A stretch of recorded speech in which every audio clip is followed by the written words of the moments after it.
Hey there folks, Joey DeAngelis here with just a video review of Boyhood, Richard Linklater's new film, or his latest film, that seems to be the nominated for 6 Oscars, including Best Picture, Best Director, Best Screenplay, Supporting Actor, and Supporting Actress, and probably 2 more others.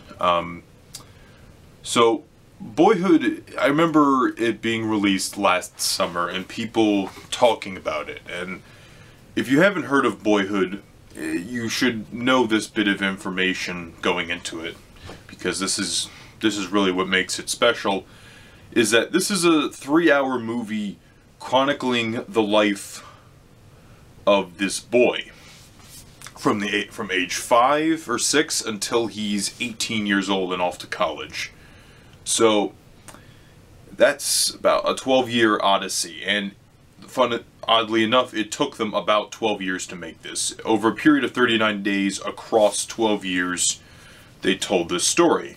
But the interesting thing is that, you know, usually when you have like a movie with kids and stuff and you age throughout the movie, you get different actors, or you get actors or it's like, oh, you don't change at all throughout the movie. Whereas in this film, because this is shot over the course of 12 years, you see everybody age, and not just the kids in the movie, but also the parents too, Ethan Hawke and Patricia Arquette.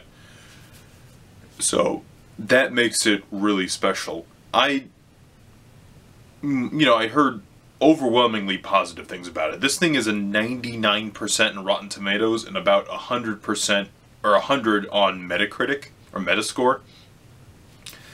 And I'd say it's deserved. It's not my favorite movie of the year by any means, but I think it's an admirable experiment that turns out to be a very good movie.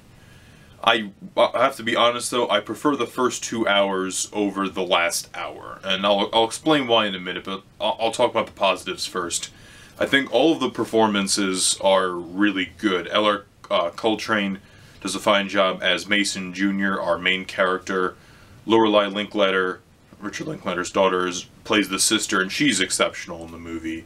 And of course you have Ethan Hawke and Patricia Arquette, who I think are fantastic and definitely deserve their Oscar nominations. They play these, you know, Patricia Arquette goes from like one bad relationship to another, and, you know, single parent trying to make things right for her kids. And then you have Ethan Hawke, who's kind of like the man-child father, who's kind of irresponsible, and then eventually kind of becomes irresponsible, but not irresponsible, but becomes more responsible by the end of the movie.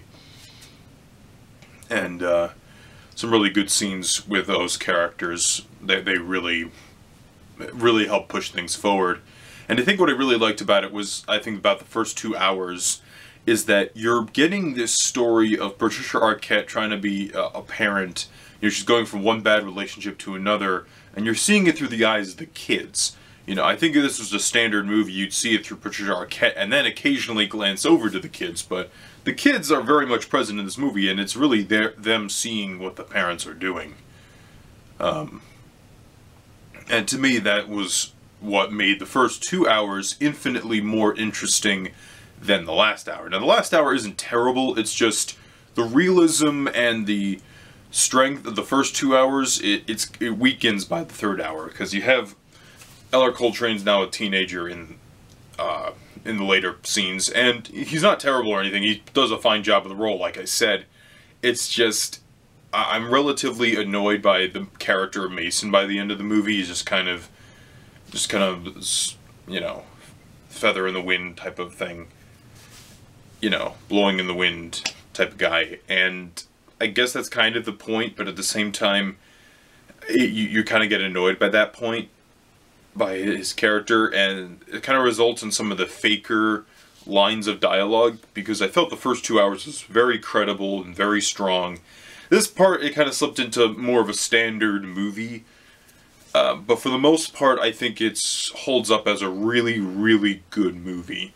Currently, it's playing in select theaters because, you know, the movie's nominated for a couple Oscars and is really the Oscar frontrunner, so it makes sense to re-release it in theaters.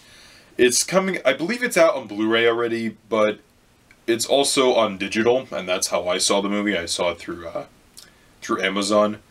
And I definitely say if you're one of those people who wants to see like an interesting movie experiment, or